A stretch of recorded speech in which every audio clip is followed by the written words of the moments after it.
मी बोरकर गुरुजी, विश्व ज्योतिषाचार्य, ब्रह्मांड ज्योतिष कार्यालय, मुक्काम पोस्ट रावेर, जिल्हा जळगाव, महाराष्ट्र. रावेरचा पिनकोड नंबर आहे 425508.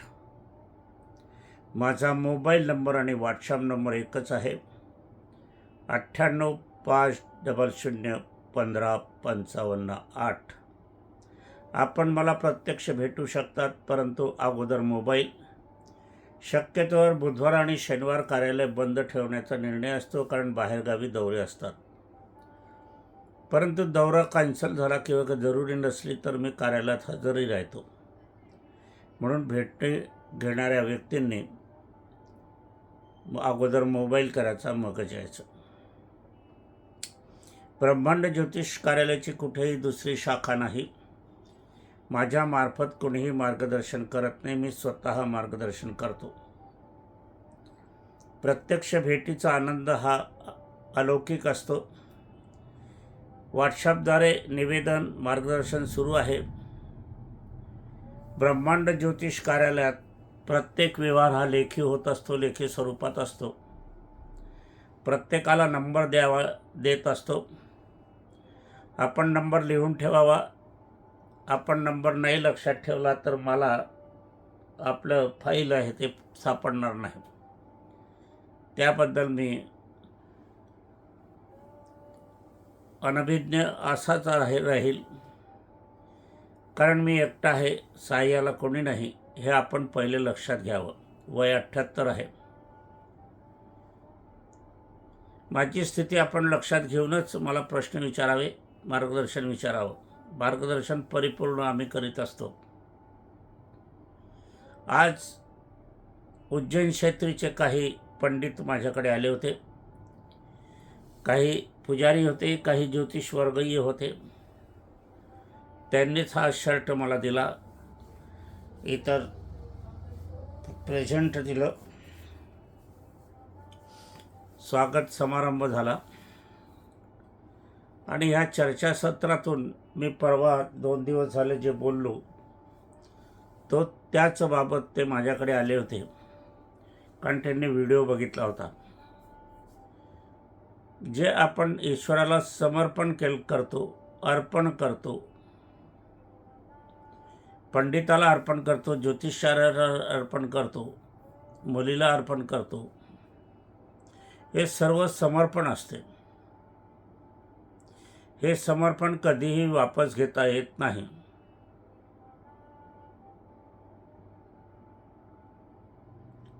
कारण समर्पण हे अर्पण असते आणि अर्पण जर आपण परत घेतलं तर मरण आपल्याला भोवती येते. पैशाचं मरण, संततीचं मरण, आयुष्याचं मरण, आरोग्याचं मरण, आर्थिक मरण, असे विविध प्रकारचे मरण येतात. मरण म्हणजे दुःख, समस्या, संकट असे. आता त्यांनी एकाने मला या ठिकाणी सांगितले, जाणकार होते ते.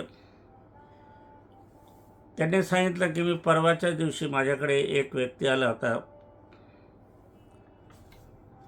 माझी दक्षिणा त्यांनी दिली, विषय मांडला, विषय सांगितला आणि मग त्यांनी पटला नाही म्हणून दक्षिणा वापस घेतली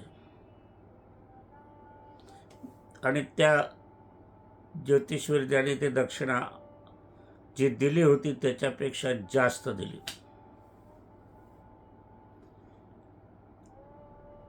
पहा कसं आहे या ठिकाणी, का जास्त दिली याचं कारणही त्याच्यात असते. कारण घेतलेलं त्याला जाण्यासाठी पेट्रोल लागेल, डिझेल लागेल आणि तो भोग समोरच्या व्यक्तीला भोगावा लागेल.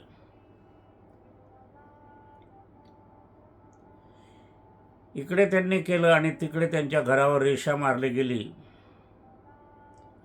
आणि संपूर्ण घर उद्ध्वस्त झालं. म्युन्सिपाल्टीने, नगरपालिकेने बुलडोजर चालवला आणि नष्ट झालं. आता पहा योगायोग, वास्तविक त्यांच्या घराचा काहीही संबंध नव्हता परंतु त्यांचं जे हे दक्षिणा वापस घेण्याचं, त्याबद्दल ती प्रतिक्रिया होती ईश्वरीय. मी त्या घरावरून अनेकदा जात होतो, परंतु आमची भेट नव्हती. त्या गुरुजींनी, पंडितांनी माझी भेट आज घेण्याचा प्रयत्न केला. आम्ही भेटलो आणि त्यांनी ही कथा सांगितली. दुसरी कथा अशी सांगितली, मंगलनाथ पूजा वगैरे झाली, मंगळाचं निवारण झालं, ठरलेली दक्षिणा दिलीच नाही.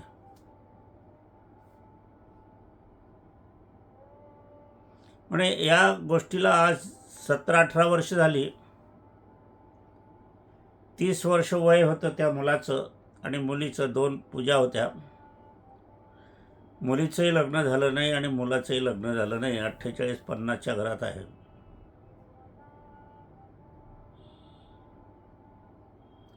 या सत्य घटना ऐकून मी ज्या परवा तुम्हाला बोललो त्याविषयीच्या या घटना माझ्यासमोर त्यांनी आणलेल्या आहे. आरोग्याच्या बाबतीत एकाने त्या ठिकाणी पूजन केलं, कालसर्पशांती नागबळी केली आणि काही गोष्टीत तफावत झाली, तक्रार झाली. दक्षिणा परत घेतली गेली. त्यांनी पण दिली, त्यांनी पण जास्तच दिली. एक गम्य आहे याच्यात. गम्य म्हणजे याच्यात हसण्यासारखी गोष्ट पण आहे आणि दुःखाची गोष्ट पण आहे.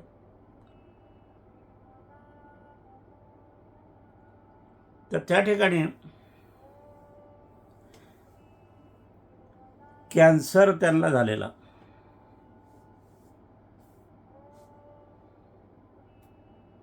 आणि तो कॅन्सर ज्या हाताने दक्षिणा घेतली त्या हाताच्या बोन कॅन्सर झाल्या, हाडांचा.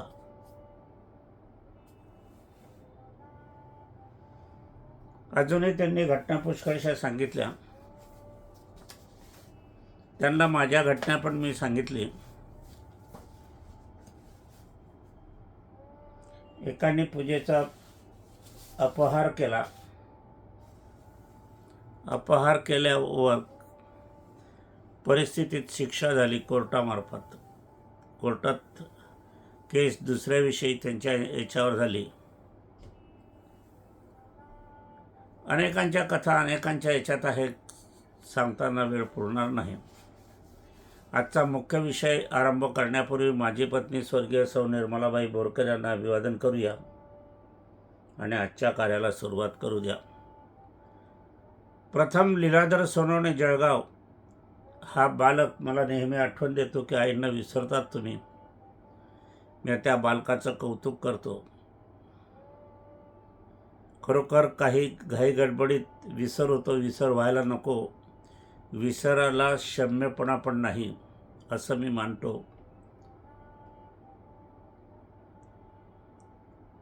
परंतु काय आहे, मनस्थिती ठीक राहत नाही. एकटा पडतो, रात्री एकटा, दिवसा एकटा. सहाय्य कोणाला नाही. भावना कोणाला सांगावी, कोणाला विचारावं. त्यापैकी जयश्री जडिये शिरपूर, माधुरी सुरेश पाटील नाशिक, लीलाधर सोनवणे जळगाव, राहुल नरेंद्र पाटील जळगाव, गोपीकृष्ण सोनवणे जळगाव, अशा अनेक तथाकथित मंडळी माझ्या भावनेला साथ देतात. रोज फोन असतो, एखाद तरी, एक दिवसा 8 तरी. आणि त्या अनुषंगाने त्या भावनेच्या साधेवर माझं जीवन आता चालू आहे. असो, आजचा विषय आपल्याला आहे मार्च महिन्यात जे काही आहे. आता तर 2-3 तारीख समजा आहे. आता मार्च महिन्याचं संपूर्ण भविष्य आपण सांगणार आहोत, मार्गदर्शन करणार आहोत. साप्ताहिक भविष्य होते, पाक्षिक भविष्य असते, मासिक भविष्य असते. आपण मध्यंतरी साप्ताहिक भविष्य नंतर पाक्षिक घेतलं अनेकांनी सुचवलं की मासिक सांगावं, म्हणून मासिक भविष्य घेण्याचा हा आपला पहिला प्रयत्न. मेष राशीचा मंगळ आहे. यांनी जरा आर्थिक व्यवहार करताना सावधानता बाळगावी. बँकेत भरणा करायचा असेल, बँकेतून पैसे काढायचे असतील तर स्वतःच्या हाताने करा. स्वतःच्या हाताने करत असताना घरातील लोकांना सोबत न्या. वाहनाने जात असाल, पायी जात असाल तर जरा सुरक्षितरित्या आपण व्यवहार करा. मार्च 2026चा महिना आपणाकडे एकीकडे आर्थिक लाभ देणारे ग्रहयोग आहे, तर दुसरीकडे आर्थिक नुकसानी होण्याचे ग्रहसंकेत पण आहे. हे नुकसान आपले दुर्लक्षामुळे होणार आहे. बँकेत भरणा करताना अथवा बँकेतून रक्कम काढताना चोरी होण्याचे भय आहे, फसवले जाण्याचे योग आहे. व्यवसाय करत असाल तर व्यापारिक देवघेव आपण जागरूकतेने करावी. खास करून ज्वेलर्स मंडळींनी दागिने दाखविताना तसेच दुकानाचे संरक्षण दिवसा पण वाढवावे. महिन्याच्या दुसरे पंधरवड्यात आपला स्वामी वयभावात अशुभ बुधाचा संयोग करीत आहे. ग्रहण योगात आहे.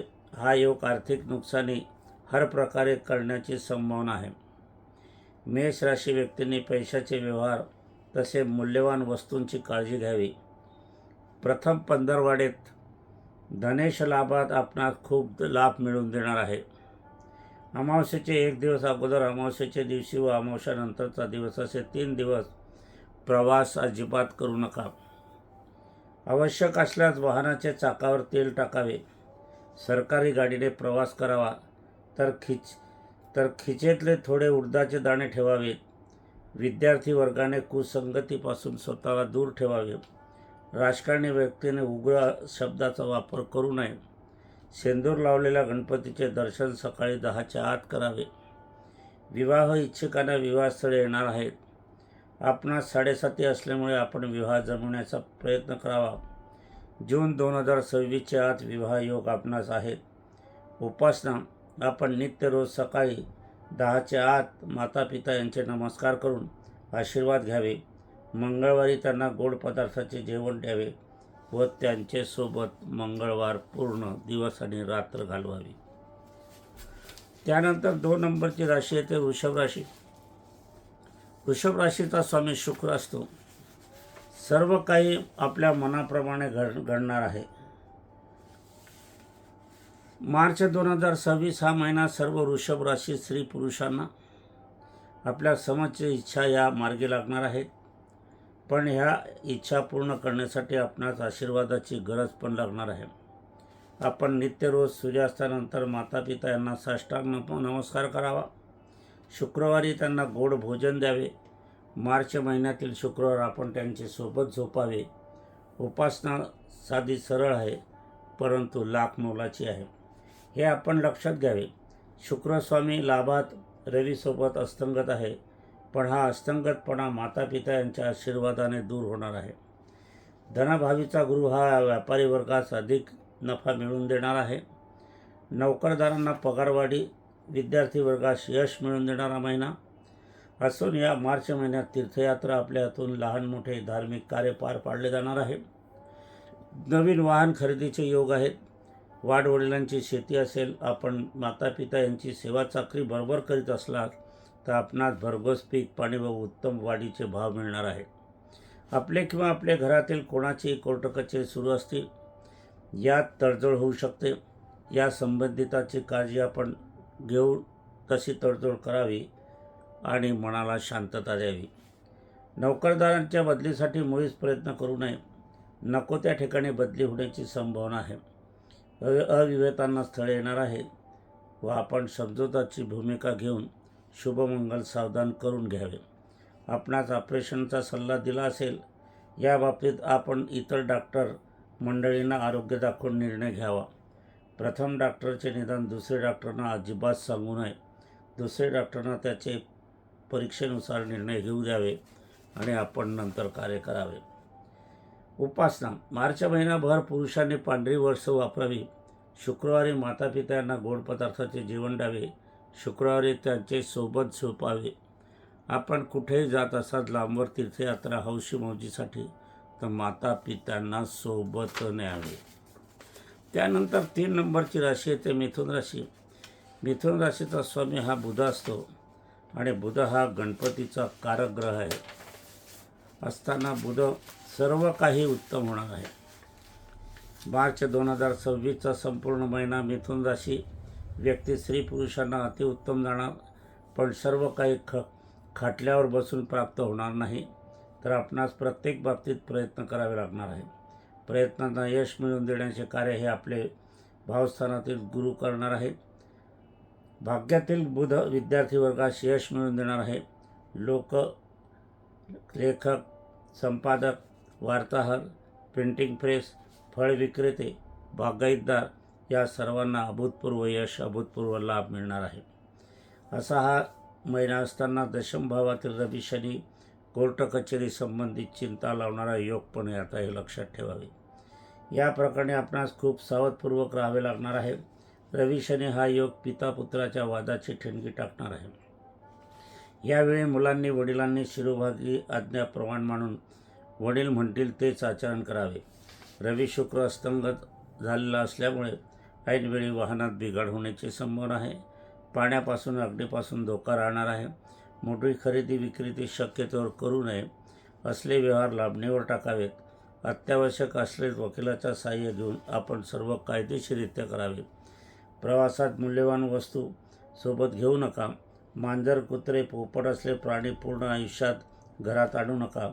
मांजरीचा स्पर्श झालेल्या जागेवर पाणी टाकून स्वच्छ करावा. भाग्यकारक असा हा मार्च 2026चा महिना आपणास मिळणार आहे. उपासना, सूर्यास्तानंतर रात्री केव्हाही एका टायमाला 3 वेळा मंत्रजाप करावा. मंत्रजाप असा: ओम स्वामीनारायण स्वाभिमानी प्रकटे सुखशांती भाग्य लभ्यते नमो नमाय. मंत्रजाप लक्षात घ्या पुन्हा: ओम स्वामीनारायण स्वाभिमानी प्रकटे सुखशांती भाग्य लभते नमो नमाय. आता आपल्याला 4 नंबरची राशी जी चंद्रस्वामीची असते तिचं नाव कर्क राशी आहे. कर्क राशी ही या राशीच्या व्यक्तींनी आरोग्याकडे प्रथम लक्ष द्यावे. आरोग्याचा प्रश्न या महिन्यात उभा राहणार आहे. आरोग्यात फसवले जाण्याचे योग पण आहे. आपण निदान करत असताना डॉक्टरांनी ICUमध्ये भरती, क्रिटिकल हॉस्पिटलमध्ये भरती करण्याचं सांगितलं तर एकदम घाई करू नका. दुसऱ्या गावी जाऊन पहिल्या डॉक्टरचे पेपर न दाखवता त्यांच्याकडनं निदान करून घ्यावं. आपण पहिल्या डॉक्टरचे पेपर दुसऱ्या डॉक्टरला दाखवले तर ते इतर आपलं डोकं न चालवता, बुद्धी न चालवता त्याचकडे अधिक लक्ष देतात आणि तेच प्रकरण पुढे सोपवतात.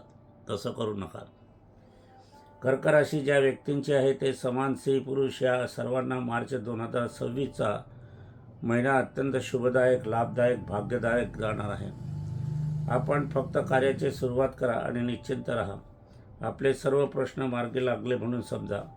ग्रहांची साथ आपणास आहे. आपण ग्रहांना कर्तव्याची साथ देण्याची गरज आहे. भाग्यभावात रवी शुक्र शत्रू ग्रह व रवी शनी पण शत्रू ग्रह कुयोग करीत असलेले हे ग्रह योग आपणास भाग्यकारी ठरणार आहे. आपणास आश्चर्य वाटेल की कुयोग असताना आपणास असे कसे भाग्य मिळणार, कारण हे कुयोग आपले राशीशी नवपंचम योग करीत आहे व ज्योतिषशास्त्रात नवपंचम योग अशुभातील अशुभ निवारण करीत असते. नवपंचम योग हे अशुभातील अशुभ निवारण करीत असतात व शुभ फल देत असतात. पण असले योग बघण्यासाठी जाणकार ज्योतिषाचीच आवश्यकता असते. आप्तस्वकीय नातेवाईक मंडळीपैकी काही मंडळी विरोधात जाण्याची शक्यता आहे. आपण स्वतःचा विवाह अथवा आपल्या मुलामुलींचे विवाहात अडथळा येण्याची शक्यता अधिक आहे. शेतकरी वर्गाने शेतातील कार्य करताना सावधानपूर्वक कार्य करावे. नैसर्गिक आपत्तीला सामोरे जावे लागणार आहे. प्राणीदंश होण्याची संभावना आहे. ग्रहसंकेत देत आहे. विद्यार्थी वर्गाने चुकीचे मित्रासोबत बिलकुल राहू नये. काही चुकीचे कार्य ही मंडळी करतील आणि त्या चुकीचे फळ आपणाकडे बोट दाखवले जाईल. धार्मिक कार्य पुढे ढकलावी. कारण त्यात अडथळे येण्याची शक्यता आहे. वृद्धजनांनी खास करून आपल्या आरोग्याकडे लक्ष द्यावे. ऑपरेशनचा सल्ला अथवा ICUमध्ये भरती असेल तर इतर डॉक्टरांना तब्येत दाखवून निर्णय घ्यावा. उपासना. सोमवारी रात्री दूध भाकरीचा नैवेद्य देवांना दाखवा. हा नैवेद्य सर्वांनी खावा. उत्तर दिशेला रात्री सोमवारच्या दिवशी 4 अगरबत्ती प्रज्वलित करावी. 5 नंबरची राशी सिंहराशी येते. सिंहराशीचा स्वामी रवी येतो. प्रारंभी पंधरवाडा शारीरिक अस्वस्थता असणार आहे. मार्च 2026 महिना. समस्त स्त्री पुरुष विवाहित अविवाहितांना मार्च 2026 प्रारंभी पंधरवाडा हा 8वा शनी, त्यात आपणास ढय्या 7.5 अनारोग्याची स्थिती दीर्घ कालावधीसाठी असण्याची संभावना आहे. अनेकांचे जुनाट आजार पुनचे डोके वर काढण्याची संभावना आहे. अशा अवस्थेत ICU भरती क्रिटिकल हॉस्पिटलमध्ये भरतीचा आपणास दिलेला असला तर षष्ठे शनी रवी सोबत मेडिकल ट्रीटमेंटमध्ये फसवले जाण्याचे योग दाखवित आहेत. या शंकेचे निरासन करण्यासाठी दुसरे गावातील डॉक्टरांना प्रथम डॉक्टरांची माहिती न देता त्यांच्याकडून शारीरिक तपासणी करून घ्यावी. काही नवीन संबंध जुळवताना पूर्ण विचार करावा. यात पण फसवणुकीचे प्रकार होण्याची शक्यता आहे. आर्थिक व्यवहार उधार उसवरचे व्यवहार करू नये. शक्यतो या महिन्यात कर्ज घेण्याचा प्रयत्न आपण करू नये. राजकारणी व्यक्तींना पूर्ण मार्च महिना हा चिंताकारक असणार आहे. दूरवर प्रवास करू नका. वाहन सर्व्हिसिंग केल्यानंतरच आवश्यक असल्यास प्रवास करावा. ज्या महिला गर्भवती आहेत त्यांनी आरोग्याकडे लक्ष द्यावे. नॉर्मल डिलिव्हरीचे योग आहे. ज्यांना नोकरी करण्याची इच्छा आहे त्यांना नोकरीच्या संधी उपलब्ध होतील. अविवाहितांना स्थळे येतील. स्थळे पसंत असून विवाह करायचा असल्यास 7.5 हे लक्षात घ्या. 7.5 असलेल्या घटना या दुःखद होतात, म्हणून 7.5 शमन विधी करून घ्या. 100 महिन्याचा हा विधी असतो. शुभमंगल सावधान करावे. आपल्या उपासना. सकाळी 10च्या आत आपण आईवडिलांना भोजन द्यावे. नमस्कार करावा. या महिन्यात लांबवर तीर्थयात्रा त्यांना करून द्याव्यात. नंबर 6ची राशी ज्यांची कन्या राशी आहे, अशा स्त्री पुरुष विवाहित अविवाहितांचं हे भविष्य आपण सांगत आहोत. कन्या राशीचा स्वामी बुध असतो. तो गणेशाचा अधिपती आहे. शासकीय कामे संपन्न होणार आहेत. मार्च 2026चा महिना समस्त कन्या राशी स्त्री पुरुष विवाहित अविवाहितांना आपली जी कामे आसपावेत खोळंबली होती, अनेक सरकारी कामांना अडथळा येत होता, ती सर्व कामे संपन्न होणार आहे. ज्या कामांना आपण लक्ष देऊन कार्य करा त्यात आपणास यश येणार आहे. सोबत कोर्ट कचेरीचे काही दावे असतील त्या प्रकरणी केस चालवण्यासाठी प्रयत्न अवश्य करावा. या महिन्यात कोर्ट कचेरीची आपणास यशस्वीकडे वाटचाल होईल. शनीची पूर्ण दृष्टी आपल्या राशीवर आहे व गुरुचे दशम भावात असलेला शनी आपणास निश्चितपणे यश मिळवून देणार आहे. आश्चर्य असे की आपल्या राशीचे दशम भावात गुरु ग्रहाची उपस्थिती आहे. सांसारिक वाद घटस्फोटाच्या केसेस कोर्टात सुरू असल्यास समझोता करून पुनरुपी संसार करण्याची इच्छा असल्यास आपणास यश मिळेल, सफलता मिळेल. तीर्थाटन करण्याची इच्छा असल्यास सुंदर असा हा मार्च 2026चा महिना आहे. पण यात्रा करीत असताना मात्र माता पिता सोबत घेऊन यात्रा करावी, तरच आपल्याला पुण्याची प्राप्ती होणार आहे. नाहीतर ही यात्रा न होता ट्रिप होईल, सहल होईल, एवढे लक्षात घ्यावे. इतर संस्थांकडून अथवा सरकारकडून आपणास कर्ज हवे असेल तर आपणास कर्जाची प्राप्ती होणार आहे. काही कारण नसताना आर्थिक फसवणीचे योग पण आहे. त्यात सोबत विनाकारण मोठे खर्च पण आपणास करावे लागणार आहे. व्यापारावरील अथवा नोकरीवरील काही टेन्शन असले सर्व या महिन्यात आपोआप दूर होणार आहे. व्यापारी वर्गात स्टॉकमधून चांगलाच मोठ्या प्रमाणावर नफा मिळणार आहे. राजकारणी व्यक्तींना चिंता, समस्या, कष्टदायक घटनांना सामोरे जावे लागणार आहे. उपासना. नित्य रोज केसांना आवळ्याचे तेल लावावे. बुधवारी सूर्यास्तानंतर काळी मार्बल, पांढरा मार्बल श्री गणेशाच्या मूर्तीत 6 हिरवी फळे अर्पण करावी. आज आपण मेष, वृषभ, मिथुन, कर्क, सिंह, कन्या या 6 राशींचं भविष्य आपण मार्च महिन्याचं घेतलेलं आहे. उद्याच्या दिवशी आपण तुला, वृश्चिक, धनु, मकर, कुंभ, मीन या 6 राशींचं भविष्याचं मार्गदर्शन आपण घेणार आहोत. तर ज्यांना हे व्हिडिओ आवडत असतील, पसंत असतील, अनुभव आले असेल त्यांनी इतरांना शेअर करावा. उद्याचं भविष्य 6 राशींचं आपण सांगणार आहोत ते त्या बघावं. यंत्रसिद्धी वाटप सुरू झाली आहे. 6 बाय 11 इंचाचं पाकिट पाठवा, त्याच्यावर आपला पत्ता लिहा, दुसरा पत्ता लिहू नका. आणि त्याच्यावर 25 रुपयाचे तिकीट लावून दुसऱ्या पाकिटात ते पाकिट टाका आणि ते माझा पत्ता लिहा मी सांगितलेला. त्याच्यावर 25 रुपयाची तिकीट लावण्याची गरज नाही. आपण स्पीड पोस्टाने ते आपण पाठवा. आपल्या पाकिटात यंत्रसिद्धी घालून आम्ही निश्चितपणे पाठवून देऊ. कार्यक्रमाचं समापन करण्यापूर्वी माझी पत्नी स्वर्गीय सौ निर्मलाबाई यांना अभिवादन करून आजच्या कार्याचं समापन करूया.